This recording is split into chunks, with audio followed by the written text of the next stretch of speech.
Now 6 o'clock, so I would like to call a public hearing to order. Dr. Feeney, do you want to make any comments prior to opening this for public comments? Just that the calendar is that we're looking at is a continuation of the innovative calendar that's been done the last 2 years. It's very similar to the last 2 years. The one thing that would be different is the full professional development days. Instead of all being on Monday, there's 2 on Monday, 2 on Friday. And again, that's done.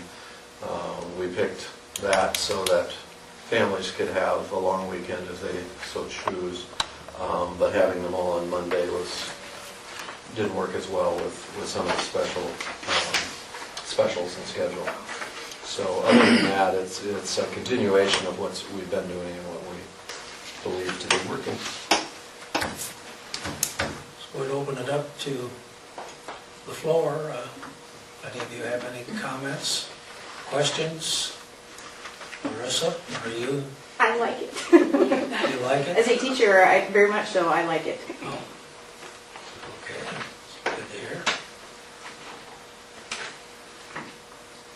I would say that the move to make it both on Monday and Friday really helped us out at the elementary because, and just to give you a little bit better understanding, we have certain classes that have art on Monday. And if we had art, if we had like we're doing it this year, they miss a lot of art. And now with moving it to Monday and Friday, it helps the elementary out a bunch. It really does. Not only don't miss that one class all the time.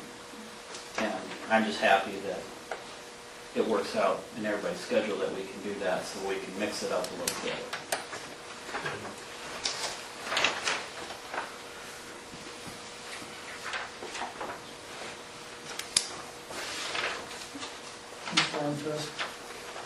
When? August, Before we start, I think.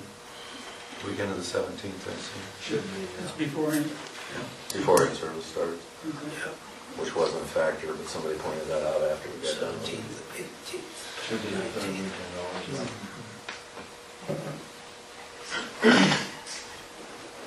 I heard a lot of good things about starting on Wednesday, personally. Yeah, I think that was popular with a lot of parents. Yeah. I think a lot of students do. The elementary kids by Friday were. Sounds like teachers. They're drained and They teachers. were drained. Oh, yeah, I mean, our kids just come home and crash. Yeah. That 5 days I do that right every at day. once. Hard on elementary kids. Good one today. Hard on Hard on high school kids. And their teachers.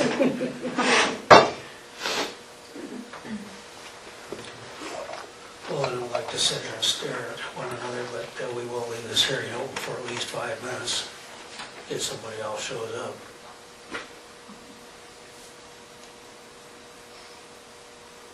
Do you have anything to say? Silence is golden, huh? Did you receive any negative comments about this calendar from your constituents?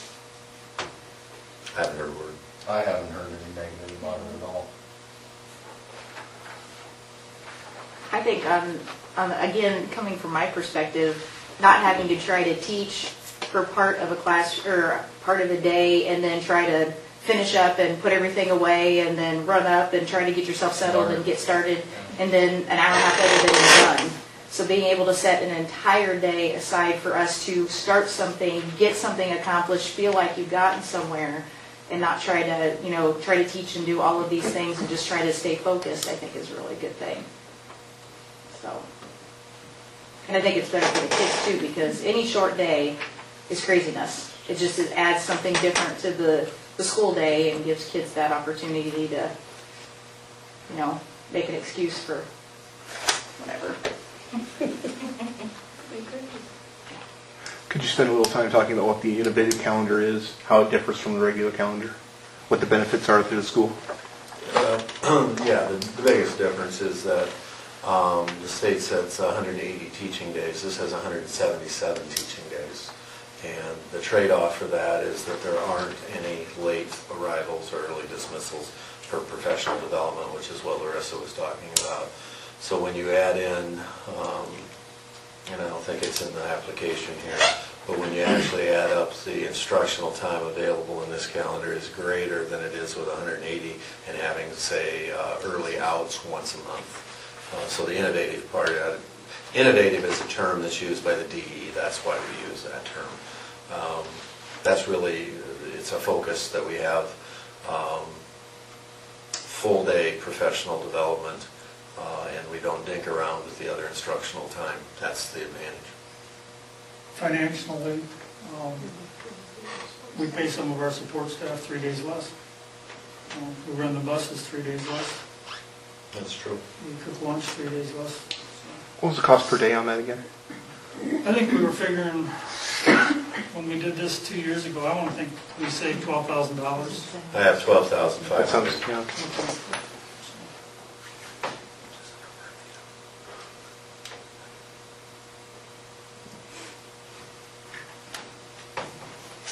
Well, unless there are further comments, I'd ask for a motion to adjourn this hearing. I'll make that motion. Second.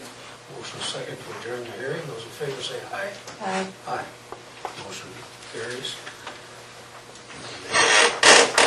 Hearing is adjourned.